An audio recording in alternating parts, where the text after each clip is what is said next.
motivated for your English goals? Stay tuned because in this video right here, I'm going to share with you 6 different strong habits that you can implement every day that will make it easy for you to stick to your goals and achieve your desired outcomes. Hello, I'm Francisca, English Confidence Mentor from English to Thrive. Welcome back to my channel. Every week I share videos on English confidence that help tech-savvy, ambitious professionals go from limited and frustrated to confident and fluid so that they can attract more professional growth and more career opportunities. If you haven't yet subscribed, make sure you hit the subscribe button and the notification bell to be notified for when I post new videos every Friday. And let's get into the video. Now, in having worked with my dream mentors and as a mentor myself, there is really a main key that will help you build momentum and create magic so you achieve your desired goals in English, and that is habit.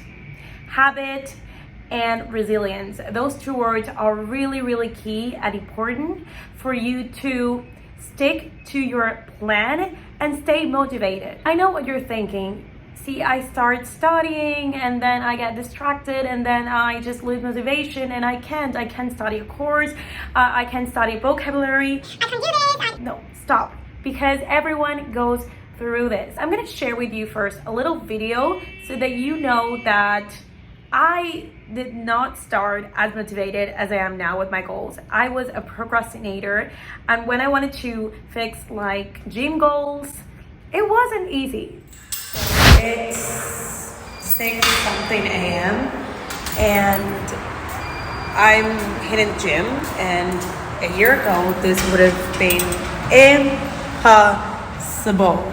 I mean, literally, that's proof of how really strong habits can be built, because I would have said like, hell no, I want to sleep, and I wouldn't even had the motivation to do it. So now let's get into the video. So the first tip to build a strong habit is start small. You are not going to do something if you make it difficult, and here's what I mean by that. There's a book that's called Atomic Habits by James Clear.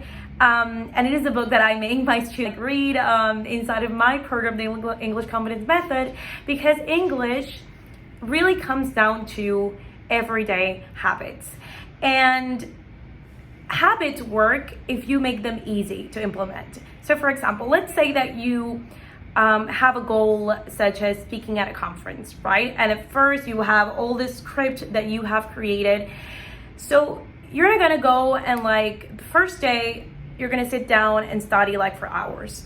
No, that's gonna be really difficult. You're gonna wanna like shut down the computer and you're gonna get nervous and you're gonna say, look, I cannot do this. See, what you have to do is really start small. What you have to do is maybe, okay, today I'm gonna like read maybe just 1 paragraph or just sit in my computer for like 3 minutes. That's it. 3 minutes.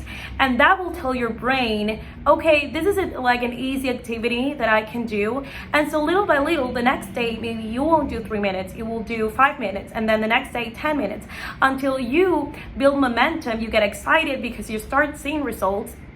And it's all because you started small. So that's key number 1, starting small. And you can find out more about Atomic Habits in the link below. I'll make sure that I leave a link for you to get the book, read it. I strongly recommend it. But remember, make habits easy, not difficult. Second strong habit is actually rewarding yourself. So let's say that you have already completed 10 minutes of studying vocabulary. Even if it seems small, I always again say to my students, celebrate your wins, big or small, because that will get you excited, get you motivated to do the activity again and again. So what you can do is maybe listen to a song that makes you feel joyful, makes you feel happy, or go and get an ice cream, or watch a movie that you like. Do something pleasurable so that your brain associates the activity with pleasure. And then you do it again and again and again. Again, this is such a small activity, but it's so valuable. See, for example, when I do something that really makes me nervous, and then I remember first of all, I start saying to myself, I'm really proud that you did this. You're so courageous. I start thinking positive. And then maybe I'll go ahead and buy myself some ice cream, because you should be proud of yourself, even if it's just a small activity. Reward yourself, and little by little, you'll see how maybe boring activities will seem joyful. The third tip is actually ambitioning your end goal. See, let's say that you really want to have 1 hour conversations with your best friend in English. So, and maybe right now you can just get to like maybe 20 minutes, because then you start feeling uncomfortable. Maybe you lack a little bit of vocab. So what I want you to do is to reverse engineer your goal. So for example, if your goal is 1 hour conversations in English, then look at all that you have to do every day. So maybe study a little bit of vocab, maybe do some shadowing. And if you don't know about shadowing, I explain what that is in this video right here. You can check it out. Or maybe you can do little things that make you step out of your comfort zone. Maybe you message another friend and say, okay, I want to have maybe 10, 15 small talks with you. So first of all, this will build momentum for you to reach your goal. And I know what you're thinking, but how do I start? Well, that's why your end goal will motivate you. Your end goal is something that is really, really, really important for you. Believe me, your brain will activate, and your brain will start doing the things that need to be done to get to that goal. But you really have to have a big motivation. So set a big goal, ambition it, maybe close your eyes, visualize it, and that will bring you the motivation. Because it's like if you want to reach the top of the mountain, right?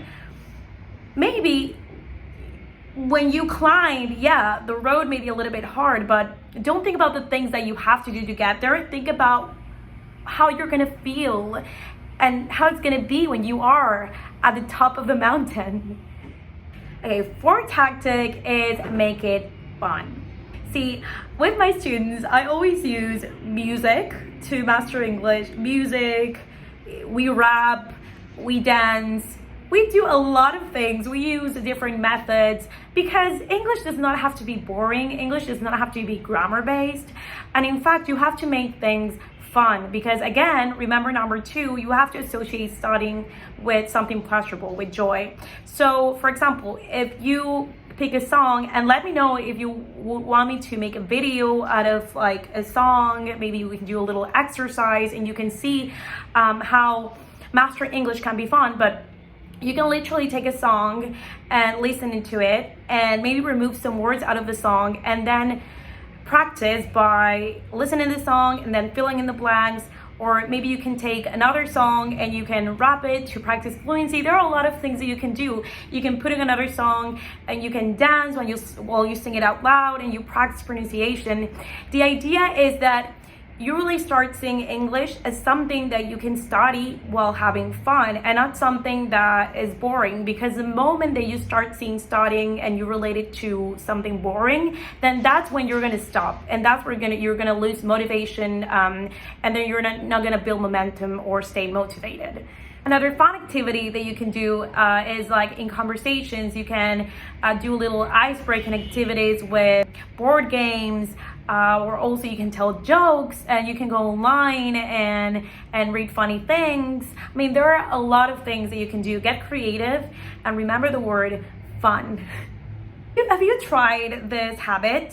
If you have, let me know in the comments below. If you haven't, I cannot wait for you to implement, and maybe you can come back after a week and let me know, oh, I've been implementing this and it's really fun, I'm achieving my goals, I'm seeing momentum. I would love to know, so make sure that you comment. And also, if you're enjoying the video, hit the like button. Number 5, and this may sound a little rough, but it works. As a mentor, I can tell you myself, you can really think about what you're losing, which opportunities are you losing if you don't really sit down for a few minutes every day and practice English. See, you may be losing lots of job interviews, you may be losing potential connections, you may be losing friendships, you may be losing, opportunities to speak at conferences, to grow your business. There are a lot of things, because English is such a beautiful global language that brings connections. So really think about what you're missing. And believe me, that will make you really reflect and make English a priority. So this technique has really worked for me because there have been times where I felt uncomfortable to do new things or to stick to a habit. But then I started thinking, well, what will I lose if I don't do this? What will I lose if I do not jump on a call with this person? Yeah, this could be an important connection for me. What would I do if I don't reach out to this person? That could have been a new client. And the moment that you start thinking like this, you will have some skin in the game to achieve your goals. Last but not least, be kind to yourself in the progress. You're doing the best that you can. Because as I explained in the learning curve, starting something is not easy. I recently had an experience that made me step out of the comfort zone so much, and it can be difficult. So love yourself through the process, be kind to yourself, and really celebrate the small wins. This is so important. Feel proud of yourself. Treat yourself to something nice. Remember the second tip, but really speak to yourself kindly. Like, I am so proud of myself. I'm doing the best I can. This paragraph may be a little difficult to read, but never be negative. Really be kind to yourself and love yourself through the process. Love yourself as a student and love yourself as a human being who is really attempting to master their second language, third language, fourth language. Be proud of yourself.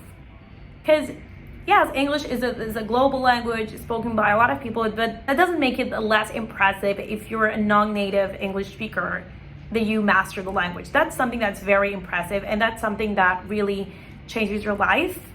As you're gonna see in this channel how English has changed my life, by the way.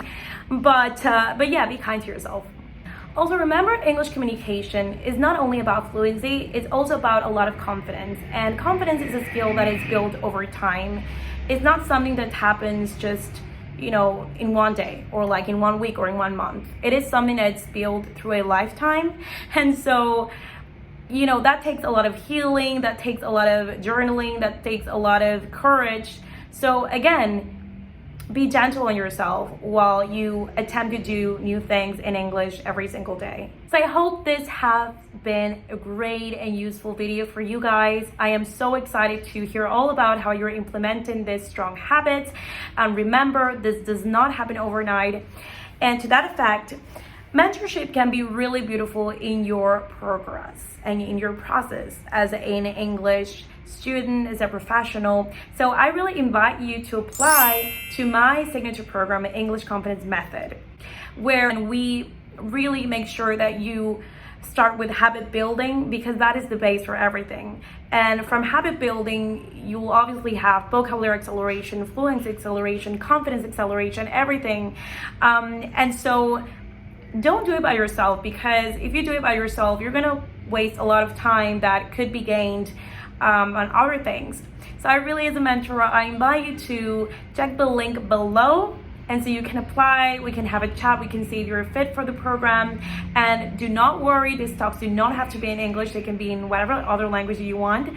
But yes, check it out, or write to Francisca@EnglishToThrive.com. You can also check my social links and my website, but I strongly encourage you, because spots are limited, and to reach English confidence, you really need help. You don't have to do it by yourself. So do not forget to give this video a like, to subscribe, because in the next video, I'll be really sharing my English confidence journey, how English changed my life in just 1 year. Really. And I'll leave a little playlist below, because I have other videos and can serve you to start or continue your English confidence journey.